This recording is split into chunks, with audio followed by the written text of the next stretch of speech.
Campo das Artes. Cultura no ar. Literatura, artes visuais e música. Campo das Artes. Cinema, teatro, dança e outras expressões. Campo das Artes. Apoio Unibis Cultural, o hub da cultura, do empreendedorismo criativo e das causas sociais na cidade de São Paulo. A Unibis Cultural tem uma programação diversificada para você que busca um espaço de reflexões, debates e trocas que preparam a cidade para o futuro. Siga a Unibis Cultural nas redes sociais e fique por dentro de tudo o que acontece na casa. Campo das Artes. Cultura no ar. Produção e apresentação, Jorge Vasconcelos. Olá!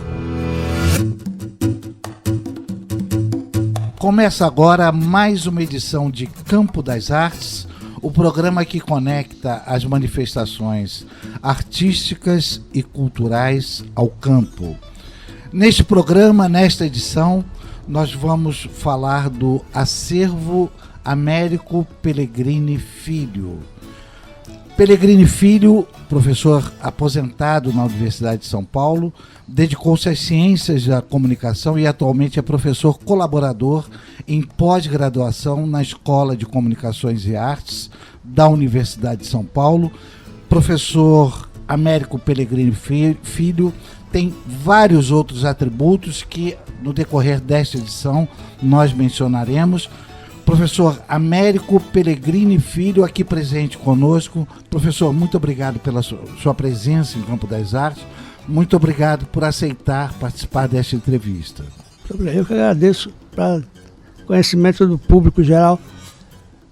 É um acervo de 50 ou 60 anos, formado aos poucos, com muita dedicação e despesas, e que agora, felizmente, com o projeto do professor Tiago, vamos dar um destino adequado para essa coleção toda. Muito bom. O professor Tiago, mencionado pelo professor Américo, é Tiago Alves, atualmente é professor doutor pelo curso de Lazer e Turismo da Escola de Artes, Ciências e Humanidades da Universidade de São Paulo.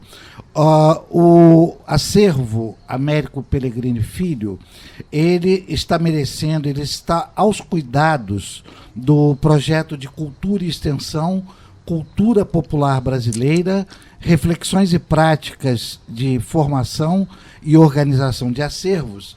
É um projeto unificado de bolsa, orientado pelo professor Tiago Alves, na EASH USP, e o professor Tiago Alves também está aqui presente nessa entrevista. Professor, muito obrigado pela sua presença aqui e por poder participar conosco e daqui a pouco explicar exatamente como é que se dá esse projeto na EASH, esse projeto desenvolvido por você. Muito prazer em poder participar desse programa. Obrigado pelo espaço, pela oportunidade. Esse é um trabalho que, para além de reverenciar e fazer o devido destaque a toda essa obra que o Américo e a família constituíram e mantiveram até hoje, ele se foca aí num dos pilares da universidade, que é o extensionismo, né? São as extensões. Então, é importante que a gente conte essas coisas para públicos cada vez maiores, para mostrar que, para além de pesquisa, para além de formação no nível de graduação e pós-graduação, a universidade também se dedica a essas atividades de extensão. Muito bom. Eu só gostaria de fazer duas observações rapidíssimas antes de começar a entrevista, que é exatamente o caráter surpreendente de travar contato com o seu acervo, professor Américo, o acervo que o senhor constituiu ao longo da vida, e de uma de suas obras, porque o senhor tem várias obras, todas elas importantíssimas, mas comunicação popular escrita é um impacto muito grande, porque é uma obra monumental e nitidamente ambiciosa no melhor sentido da palavra, e a realização dessa ambição se deu, como diriam os franceses, desculpem uma nova língua, o grand complet, completamente assim, no sentido muito amplo, né? Então, professor, eu gostaria que o senhor pudesse falar do início, Porque tem aquele momento que eu acho que marca todos os projetos, que é o insight, que é o fruto de eventualmente um diálogo, de uma observação até inesperada que fez acender a chama do senhor desenvolver esse acervo. Bem, quando eu comecei a estudar folclore, ainda no colégio, eu fiquei preocupado com uma frase constante nas definições de folclore, dizendo, em resumo, isto. Folclore é um tipo de cultura transmitido oralmente, de geração para geração, e por aí vai. Esse oralmente me deixava preocupado, porque eu, indo por rodovias ao interior, tomava conhecimento de folclore escrito. Quer dizer, existem manifestações populares que são basicamente por escrito, não são orais. Então eu fiz uma coleta de frases de caminhão, um dos primeiros trabalhos que eu fiz. E sem muita experiência, sem metodologia, participei do concurso Mário de Andrade. E o trabalho foi classificado como menção honrosa, apenas. Mas eu continuei. O senhor lembra em que ano foi isso? Mais ou menos, professor? Cerca de 1959. 59. Continuei em defender mestrado sobre outro assunto, Aldeia de Carapicuíba. Depois veio o doutorado na ECA. Aí eu me prendi no folclore escrito, vamos chamar assim, operacionalmente. E fiz um trabalho com o material que eu já tinha coletado, não só de frases de caminhão, mas de outros suportes. E descobri que existem manifestações populares por escrito, uma porção de suportes. Por exemplo, em cemitério, lápides com inscrições populares. Em bares, restaurantes, vendas,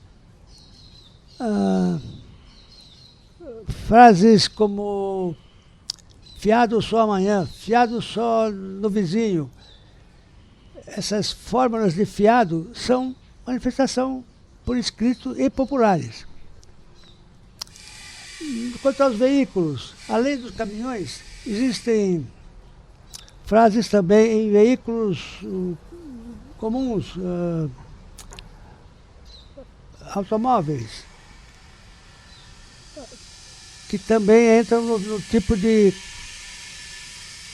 classificação de frases em veículos, em geral, de modo geral. Até em barcos existem frases que passam pela gente e a gente não liga, não dá maior atenção. Eu fui sair a campo sempre com um bloquinho de anotações e ia anotando a frase, o suporte dela, o local onde foi registrado e a data. Bem, isso me deu condições de fazer um trabalho para o doutorado, ainda na ECA. Na defesa, contamos com a participação do professor Saul Martins, de Minas Gerais, e o trabalho foi aprovado até como ineditismo. Eu continuei trabalhando nos termos de comunicação popular escrita, incluindo frases de outros países, América Latina inteira, jornais. Nos jornais também existem frases populares. Por exemplo, quando falece alguém, a família põe alguma saudação, alguma mensagem de saudade, pode ser até frase da Bíblia, mas o uso é popular. Agora, professor Américo, esses registros que o senhor foi fazendo, pelo que eu entendi, até incomodado com a ideia do folclore estar ligado a manifestações orais, como isso se vinculou ao desenvolvimento e à criação e desenvolvimento do acervo que o senhor constituiu? Foi coletando, porque era um tema inédito no Brasil. Então, eu fui coletando e botando em ordem, procurando uma classificação. O problema não é só coletar, mas classificar e estudar depois, né? Cheguei a 1.000 e tantas mensagens populares, inclusive de outros países. Fui a Portugal sem bolsa, foi uma coragem condenável, inclusive, porque eu recebia lá um primo meu, mandava o Olerite, com um número cheio de zeros, e quem não sabia ia pensar que eu era rico, porque tinha ordenado um salário. Era a inflação, né? Então eu escondi o Olerite, porque a nossa moeda era muito fraca, o cruzeiro era muito fraco, né? Quando o governo criou o real, aí chegou a hora de eu voltar para o Brasil. Quer dizer, um descomposto total. Descompasso, né, professor? Descompasso total. Então, pelo que eu entendi, esses registros por escritos dessas menções populares em caminhões e em outros lugares, lápides, como o senhor mencionou, esse foi o núcleo, esses registros foi o núcleo do início do acervo Américo Pellegrini Filho. Isso quanto a folclore escrito, que é um problema que eu acho que resolvi, que não existe só folclore oral, de transmissão oral, mas folclore de transmissão totalmente por escrito, que os estudiosos brasileiros não tinham aventado, não tinham percebido isso. Então comecei a juntar dinheiro para ir para o exterior. Portugal, fui rapidamente, fiz um giro rápido nos Estados Unidos, com meu filho. Falei lá com o professor Alan Dundes, que tinha já publicado 2 livros feitos em companhia de um outro professor. Ele disse, mas isso eu já publiquei até. Para mim não é novidade. Desculpe, mas do Brasil é novidade. Então daí cheguei a um livro maior, com 14.000 e tantas mensagens escritas, e de mais ou menos 100 países. Acho que é a maior pesquisa sobre folclore escrito no mundo inteiro. O resultado dessa pesquisa é o Comunicação Popular Escrita. É um livro o seu da livro publicado pela editora da Universidade de São Paulo. Sim, é isso, né? É isso. Se tivéssemos melhores condições de divulgação, a partir da indústria mesmo, seria um livro mais conhecido. Aliás, desculpe, deixa eu aproveitar.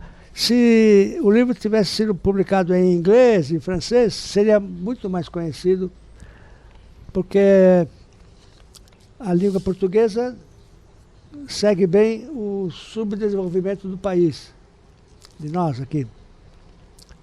Não é valorizada a língua portuguesa.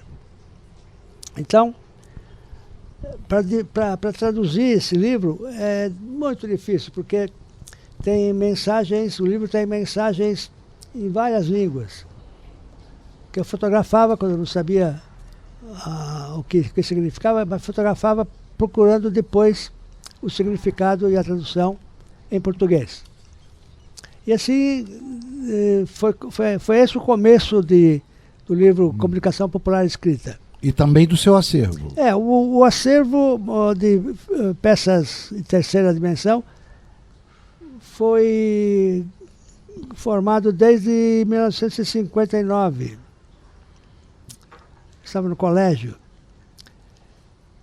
Eu recolhia o que era possível, cerâmica figurativa do Vale do Paraíba, cerâmica figurativa do Nordeste, e outros objetos de feitura popular.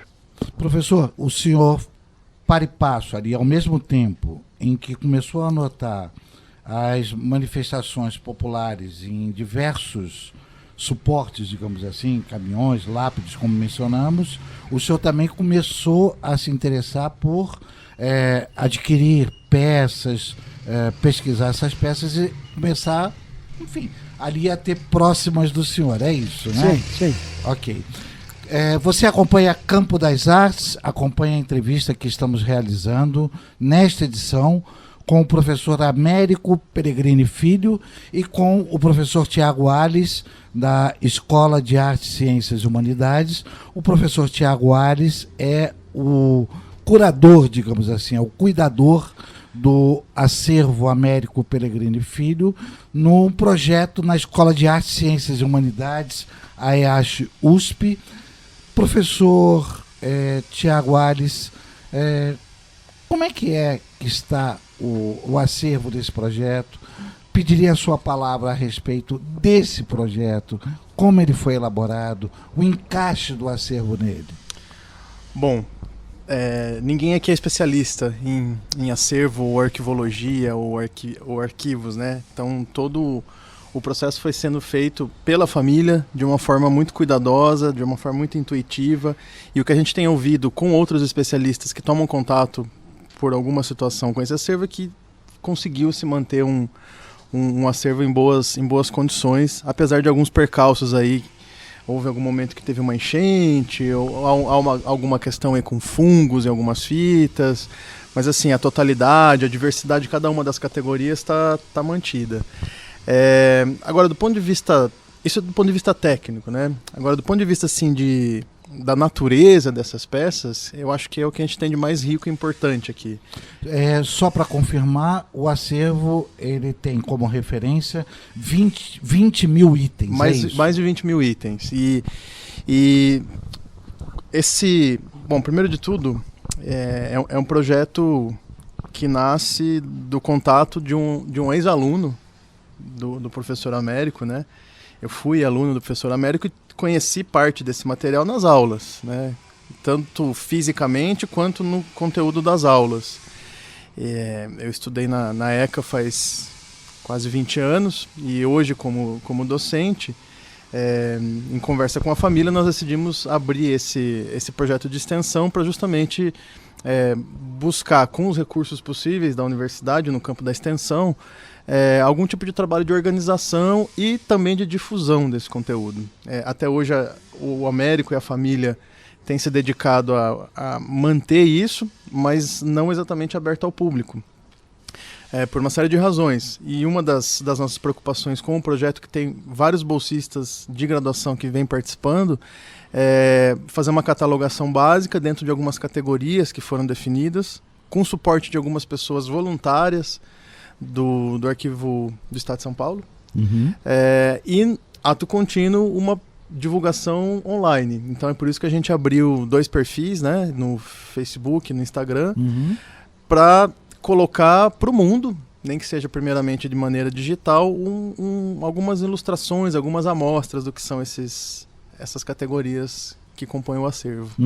Agora, tem um detalhe importante que você mencionou, que pelo que eu entendi, acredito que os ouvintes também tenham entendido da mesma forma, o professor Américo, ele levava materiais dele para o seu trabalho docente, quer dizer, esse contato muito próximo para os alunos com esse material coletado pelo professor, certamente que isso tem um impacto importante, pelo menos para alguns. Totalmente. Né? E a própria ideia de folclore em 2020, ela já é alguma coisa mais ou menos abstrata, se a gente for considerar a geração que está estudando hoje qualquer curso na universidade. Mas naquele momento a gente tinha a possibilidade, no começo dos anos 2000, de não só discutir o que era folclore, mas ter um contato com alguns desses elementos da cultura popular brasileira. E inclusive em algumas viagens que fazíamos. Alguns dos lugares que foram locais de coleta anteriores do Américo, né? Carapicuíba, acho que a gente foi para Tietê, eu acho também, não lembro se para Piracicaba, mas enfim, algumas visitas eram feitas para justamente promover esse debate sobre a ideia de folclore como recurso para o desenvolvimento turístico, nesse caso. O curso era o curso de turismo, né, da ECA.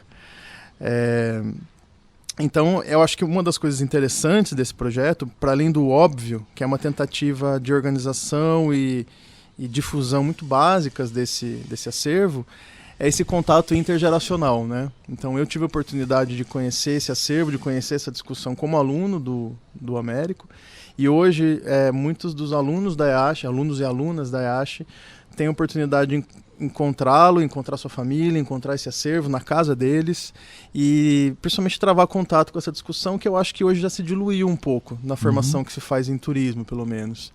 Então acho que é uma oportunidade interessante para manter o assunto presente na pauta de alguns estudantes e algumas estudantes que participam desse projeto, mesmo quando isso já não é tão presente assim na formação em turismo.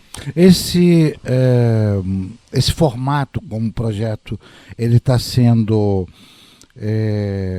guardado, está sendo trabalhado na EASH e vinculado a um projeto unificado de bolsa. Esse é o primeiro passo para, acredito, que seja até como uma estratégia para, num determinado prazo, ele estar, digamos assim, disponível em condições ideais para o público, é isso? Tem duas coisas aqui, né, que são os dois pilares básicos. Um é o cuidado e o outro é a difusão. O cuidado a família teve ao longo das décadas. Não só constituir esse acervo com a liderança do Américo, mas em manter esse acervo de uma forma bastante interessante. Agora, o que faltava era uma catalogação para que se pudesse pensar em alguma difusão. Os únicos recursos que a gente tem hoje para esse projeto acontecer nesses termos são algumas bolsas para alguns estudantes de graduação. Não existe nenhum outro recurso financeiro associado. Para o próximo passo, que seria levar isso a público, por exemplo, no formato de exposições ou mesmo de exibições em outras condições, é que a gente tem buscado submeter projetos a alguns editais, para tentar algumas parcerias, mas isso ainda não aconteceu.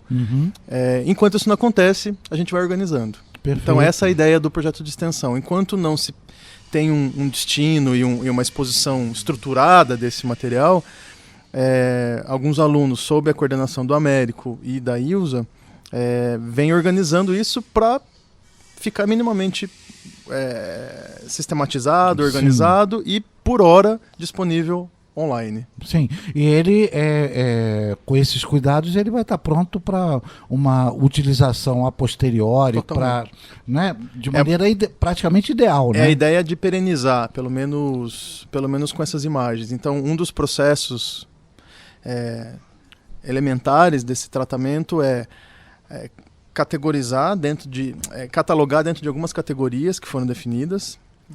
Para isso a gente contou com o apoio voluntário de algumas pessoas que conhecem acervos. Fazer uma foto de cada uma dessas imagens, desses objetos, e uma rápida ficha descritiva. Sim. E cada peça ganha um código. Uma tarefa básica de catalogação mesmo, né?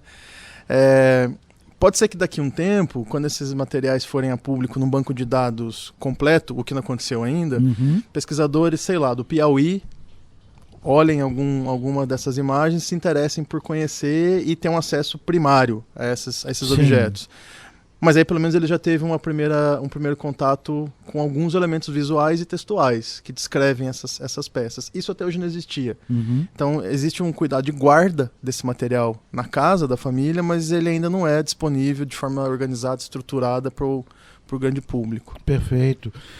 Professor Tiago Allis participando desta edição de Campo das Artes, nossa pauta, o acervo Américo Pellegrini Filho, professor Américo, aqui conosco. Professor, o senhor falou no bloco anterior do seu início de constituição do acervo, né? Nós já mencionamos aqui 2 vezes, não vamos ficar recuperando isso toda hora, que vai ficar muito redundante, anotações lá das menções das frases populares em placas, lápides, etc. E também o início da sua do seu interesse por objetos, e isso é o início do acervo Américo Pellegrini Filho. No entanto, o início de vida acadêmica e de vida profissional, pelo que se sabe, pelo que a gente entende, depreende, é que o senhor se graduou em jornalismo e o senhor exerceu a profissão de jornalista. Então, como é que essa atividade jornalística ela pode ter ajudado no senhor desenvolver a ideia do acervo? Eu trabalhei na Gazeta como repórter de geral. Isso me deu uma abertura importante de conteúdos, porque eu não tinha uma especialização no trato jornalístico. Eu era o repórter de tudo. Sim. Isso foi ótimo para mim, para minha formação. Nesse tempo, eu, entre aspas, descobri que para conhecer o Brasil, que era a minha intenção, existe uma coisa chamada folclore, ou cultura popular brasileira. Então eu comecei a estudar folclore, de maneira autodidata, com livros e pequenas viagens para conhecer as manifestações populares nos próprios locais e nas próprias datas em que existem. Uhum. Isso me permitiu conhecer, por exemplo, São Luís do Paraitinga, o Vale do Paraíba em geral, que é uma região que oferece muitas possibilidades de pesquisas culturais, não só de folclore, mas de história, de geografia. O Vale é uma região ótima para iniciantes e para já acadêmicos formados. Depois de São Luís do Paraitinga, Taubaté, Pindamonhangaba e outras cidades. Também fui para o outro lado do mapa, conhecer o Batuque de Umbigada, que é uma dança afro-paulista, em que se destaca na coreografia o encontro, a batida de duas barrigas. Um dia desse passado eu passei em Piracicaba. Tinha nego reclamando, faz 3 noites que eu não durmo. Agora vai endireitar, agora vai endireitar. Tietê tem quarteirão e Capivari guarda noturno. Um dia desse passado eu passei em Piracicaba. Tinha nego reclamando, faz 3 noites que eu não durmo. Agora vai endireitar, agora vai endireitar. Ai, Tietê tem quarteirão, Capivari guarda noturno. Um dia desse passado eu passei em Piracicaba. Tinha nego reclamando, faz 3 noites que eu não durmo. Agora vai endireitar, agora vai endireitar. Tietê tem quarteirão e Capivari guarda noturno. Agora vai endireitar, agora vai endireitar. Ai, Tietê tem quarteirão e Capivari guarda noturno.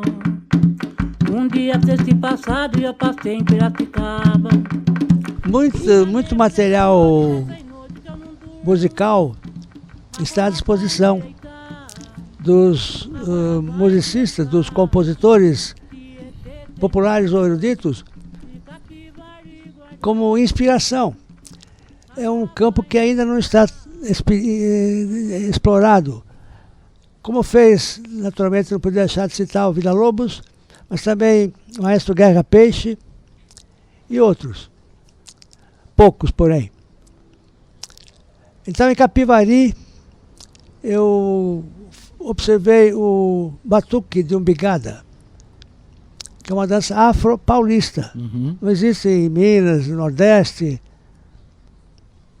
E a região de Capivari, Piracicaba e cidades próximas. Então eu fui alargando minhas fronteiras no estudo de folclore. Foi a base desse alargamento foi exatamente o seu trabalho como jornalista, né? Sim, eu comecei como jornalista. E depois tentei o mestrado na USP, mudando a direção profissional, mas ficando no assunto cultura brasileira, Uhum. que foi sempre o meu xodó, né? Esse período já é a década de 1960? Esse começo de 60. Começo de 60. E aí o senhor já tinha tido o gosto para desenvolver, adquirir novas peças, já uma ideia, um conceito de acervo para o senhor mesmo ou não? Sim, eu fui coletando, fui comprando as peças, gastando dinheiro do meu pai, coitado, que sempre me apoiou. Mas, mas nesse momento o senhor já sabia que aquilo tinha importância? Sim. Mas eu não tinha ideia de formar um acervo que depois de 50 anos encontrar o professor Tiago Alves, que veio com o projeto de ordenar o material que eu coletei. Então temos agora, com a participação dele e de alunos da IASH, através de bolsa, estamos colocando ordem no recinto, quer dizer, catalogando, botando metodologia no acervo de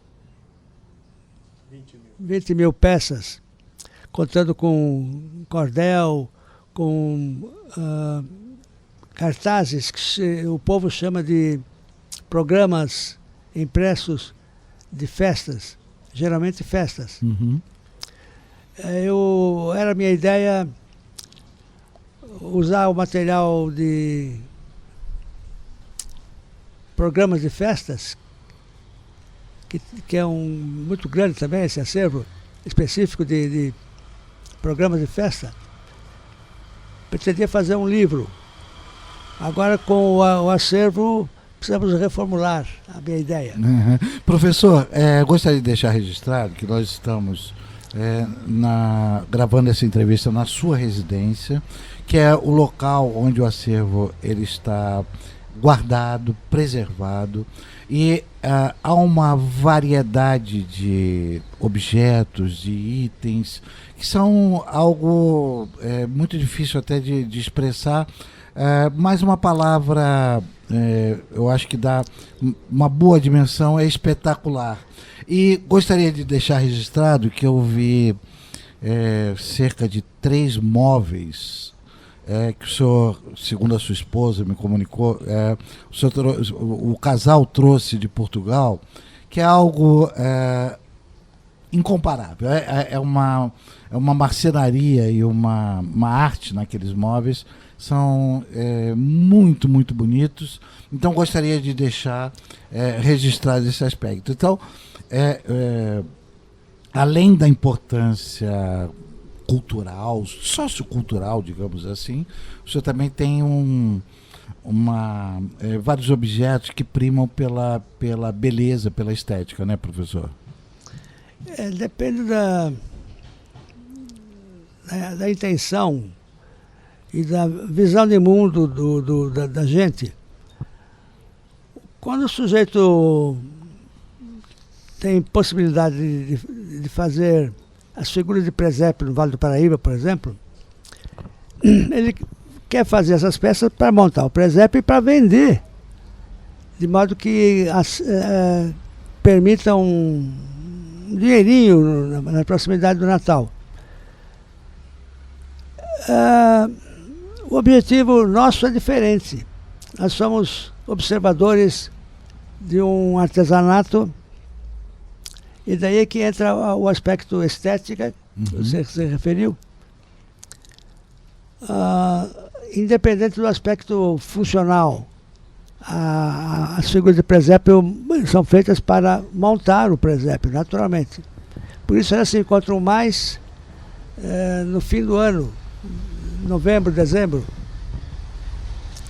E elas são próprias do Vale do Paraíba, Taubaté, Pindamonhangaba e outras cidades do Vale. Eu fui coletando e sem preocupação de classificar. Isso estão fazendo agora. Uhum. Além de figura de presépio, existem outras manifestações de artesanato e arte popular que me interessavam. Então eu formei uma coleção de quadros de pintura naif. Sim. Naif quer dizer ingênua, né? Pinturas feitas por pessoas que não têm nenhuma formação estética, nenhuma formação artística, e de repente começaram a pintar e acharam que deu certo. Uhum. Está errado dizer pintura primitiva, porque o adjetivo primitivo aí confunde com outros significados. Uhum. Então é melhor usar o naif mesmo em inglês, em francês. Tenho aí uma coleção de uns 40 quadros de pintores que não são conhecidos, porque são realmente do campo. E o observador da cidade precisa ser despertado para esse tipo de arte popular. Muito bom, muito bom, muito bom. Professor Américo Pellegrini Filho, convidado desta edição de Campo das Artes. O programa Campo das Artes conta com o apoio da Unibis Cultural, o hub da cultura, do empreendedorismo criativo e das causas sociais na cidade de São Paulo. A Unibis Cultural tem uma programação diversificada para você que busca um espaço de reflexões, debates e trocas que preparam a cidade para o futuro. Siga a Unibis Cultural nas redes sociais e fique por dentro de tudo o que acontece na casa. Você acompanha o programa Campo das Artes pelo elcanal.net, através do aplicativo gratuito Rádiosnet, às quartas-feiras, 5 da tarde, sábados e domingos ao meio-dia, e às segundas-feiras, às 9 da noite. Tem mais! Todas as edições estarão disponíveis para você, internauta, pelos nossos podcasts, através dos aplicativos Spotify e SoundCloud. Além disso, estamos no YouTube e no Facebook. Nosso e-mail é campodasartesoficial@gmail.com. Repita! campodasartesoficial@gmail.com. Campo das Artes, cultura no ar. Produção e apresentação, Jorge Vasconcelos. Voltamos com o Campo das Artes, voltamos a apresentar a entrevista que estamos realizando com Américo Pellegrini Filho e também com o professor Tiago Allis, que é atualmente professor doutor pelo curso de Lazer e Turismo da EASH-USP. Gostaria de voltar a conversar com o professor Tiago, que é o desenvolvedor do projeto onde se insere o acervo Américo Pellegrini Filho na Escola de Artes, Ciências e Humanidades da Universidade de São Paulo. Professor Tiago, você tem em mãos uns blocos de anotação. Gostaria que você falasse da importância deles. Eu acho que tem uma coisa aqui, se você me permite, que vem antes disso, é que quando a gente vira professor da USP, isso abre algumas possibilidades, né? E uma delas é simplesmente buscar as oportunidades de pequenos financiamentos de projetos de extensão.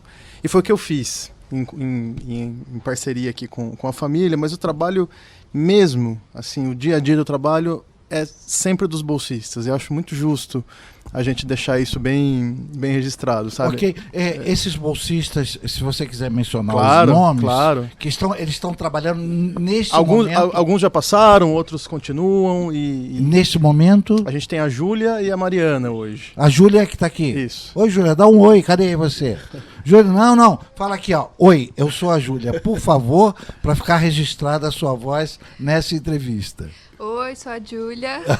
A Júlia é uma das bolsistas. Obrigado, Júlia. Mas também já passaram o Cristiano, já passaram a Dara, o Douglas e a Luísa. Foram 5 bolsistas até agora.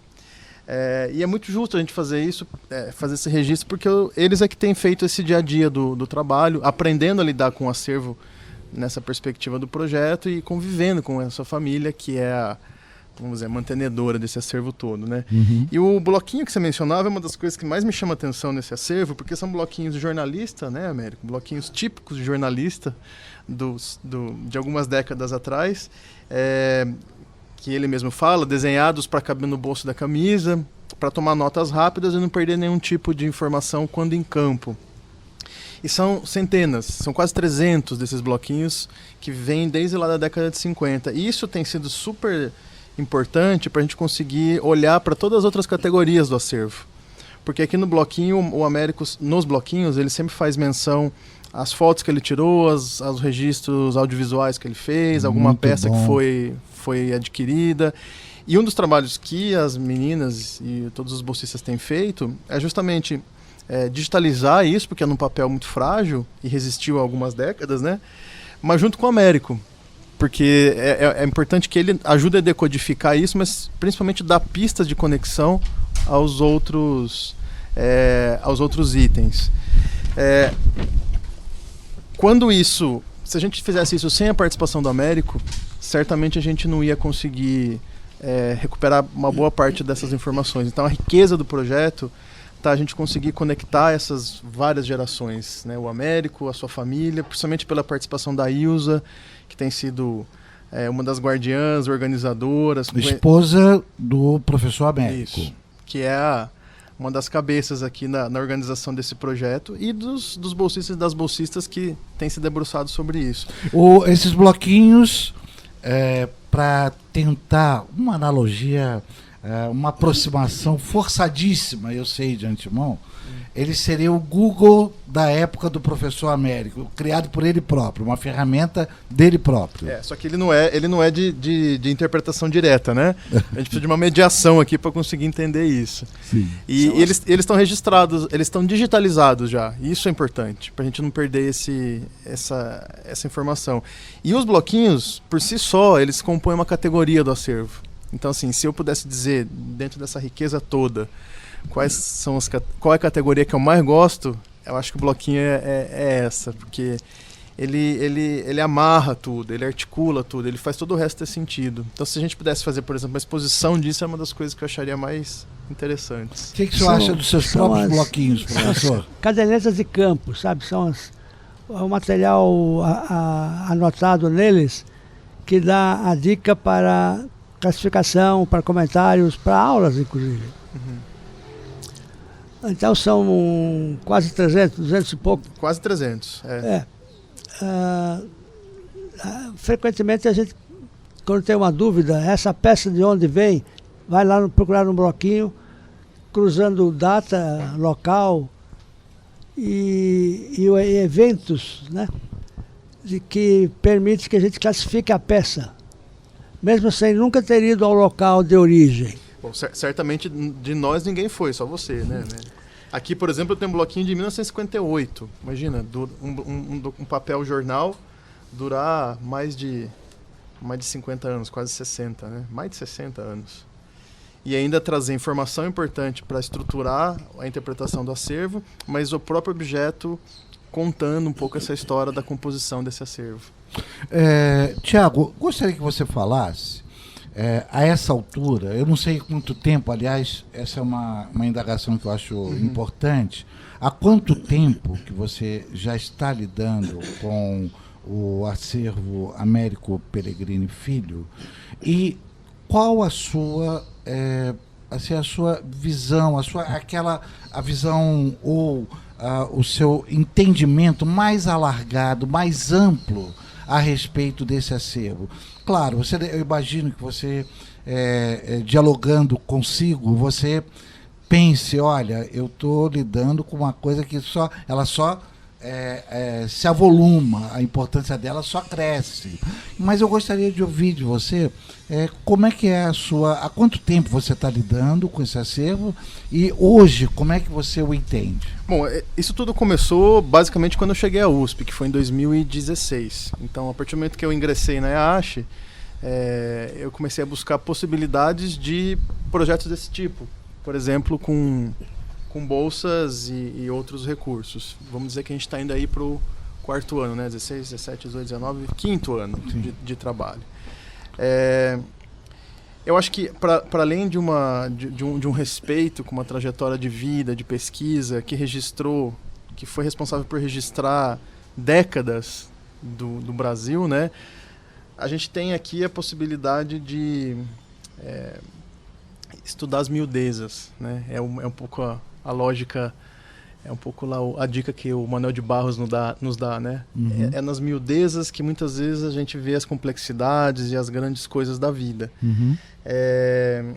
E em tempo de superexposição midiática, em tempos de velocidade de redes sociais, em tempos em que o digital se sobrepõe às materialidades, quando a gente toma contato com cada uma dessas categorias, a gente bota o pé no chão para algumas coisas e pode, principalmente esses jovens e essas jovens que estão tomando contato com isso, fazer o link com tempos diferentes de manifestações materiais que nos ensinam como o Brasil se compôs hoje, né? Uhum. Então, como educador e também como pesquisador, eu acho que é o processo de lidar com esse acervo que enriquece a formação desses jovens, que liga gerações de estudantes e professores, tudo porque alguém se dedicou a guardar. Primeiro coletar, mas depois guardar, né? Tem muitos acervos de outros pesquisadores de cultura brasileira, outros folcloristas, né? Que foram tão importantes quanto esse. Mas a gente tem a oportunidade de conversar com o Américo e sua família. E acho que isso é a grande riqueza desse projeto. Que a estruturação, ela vai ficar, certamente, ela vai ficar muito aprimorada exatamente com essa direção deles, né? Vamos dizer que tem um primor técnico que acho que nos ajuda assim, a olhar com mais detalhes conteúdos do acervo, mas tem uma coisa que é importante aqui, que são as redes de afetos, né? A gente está falando de trabalhos que são feitos na casa de uma família. As pessoas não estão trabalhando num acervo em temperatura controlada, um arquivo com temperatura controlada, no endereço comercial. Sim. Então a gente está no jardim, tomando café, numa rotina de casa. Então você tem uma composição entre um cuidado técnico, com os recursos que a gente tem à mão, com as colaborações que aparecem, sempre voluntárias, mas também tem uma rede de afetos que vai se desenvolvendo. Falando nisso, aqui conosco está a dona Ilza, esposa do professor Américo Pellegrini.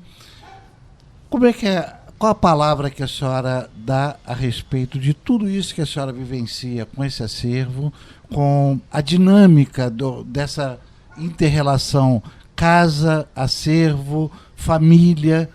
Como é que é a sua visão sobre isso?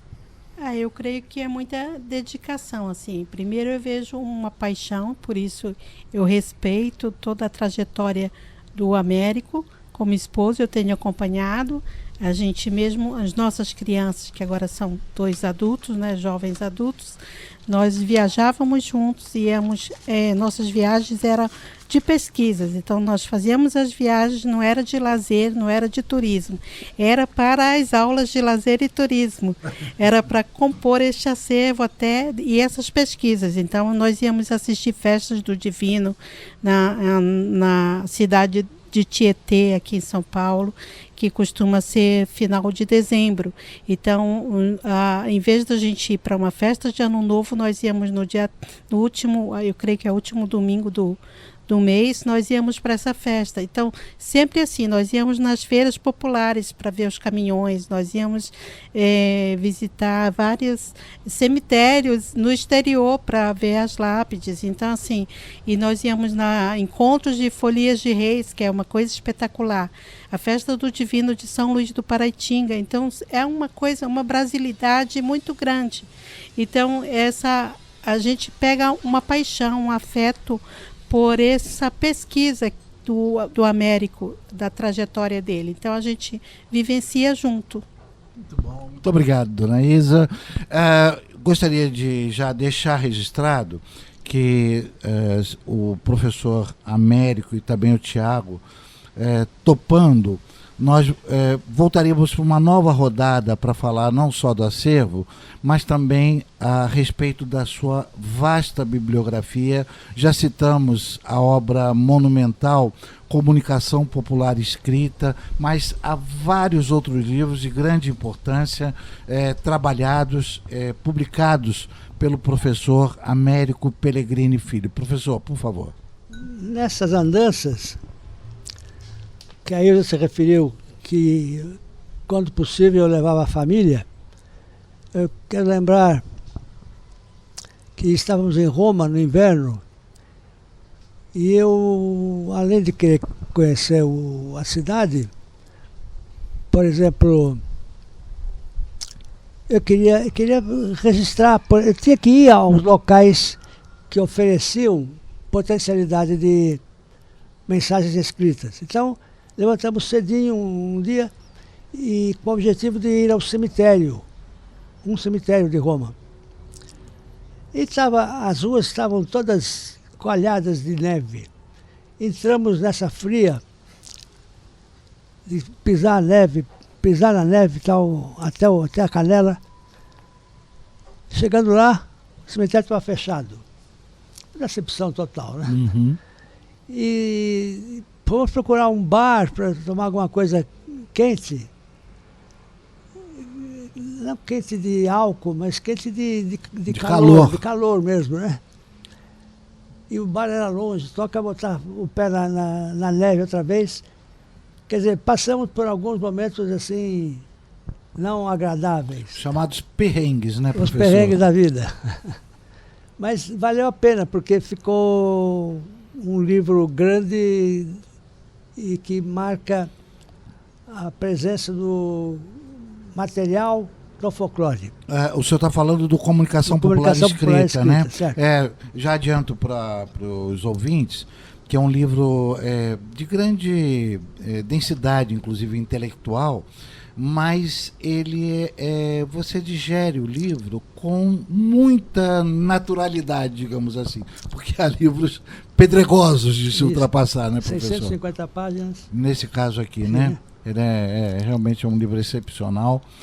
Professor Américo Pellegrini Filho, nós estamos encerrando essa edição. Gostaria muito de agradecer a sua generosidade em nos aceitar, a mim e ao Cacá Mendes, aqui na sua residência, que é o local onde está guardado o seu acervo. Gostaria muito também de agradecer ao professor Tiago pela participação excepcional nessa entrevista, professor Tiago Alves, que é professor doutor pelo curso de Lazer e Turismo na EASH-USP.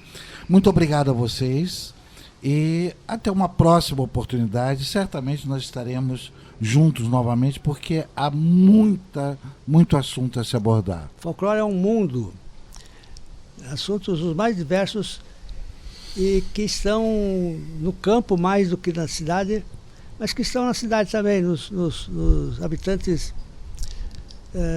de cidades. Por exemplo, superstição, uma coisa que existe na cabeça de muita gente no campo e na cidade. Napoleão era supersticioso e outras grandes figuras eram supersticiosas. E outras coisas mais, como festas tradicionais. O livro sobre a aldeia de Carapicuíba é um registro de uma das festas mais antigas da grande São Paulo, porque a aldeia começou em 1530. E eu fiz um registro histórico e de folclore do local. Uhum. Muito obrigado, viu, professor? Tiago, muito obrigado pela sua participação. Espero revê-lo muito em breve. Bom, eu agradeço mais uma vez a gentileza de vocês darem esse espaço para a gente falar desse tema principalmente, mas de promover um pouco esse trabalho de organização de um acervo que é riquíssimo e que precisa ser cada vez mais conhecido. Eu acho que aqui a gente reforça um dos objetivos, um dos pilares da universidade pública, especialmente da USP, que é fazer trabalhos de extensão de qualidade, de levar a públicos não acadêmicos um pouco do que se faz na universidade. E o Américo fez isso durante algumas décadas. A gente pode vivenciar e ver e sentir isso nesse acervo. Obrigado a dona Ilza, obrigado à estagiária Júlia. Esta edição de Campo das Artes termina aqui. Campo das Artes volta na próxima quarta-feira, a partir das 17 horas, com uma nova entrevista. Até lá. Campo das Artes. Produção e apresentação, Jorge Vasconcelos. Campo das Artes. Apoio, Unibis Cultural, o hub da cultura, do empreendedorismo criativo e das causas sociais na cidade de São Paulo. A Unibis Cultural tem uma programação diversificada para você que busca um espaço de reflexões, debates e trocas que preparam a cidade para o futuro. Siga a Unibis Cultural nas redes sociais e fique por dentro de tudo o que acontece na casa. Campo das Artes. Cultura no ar.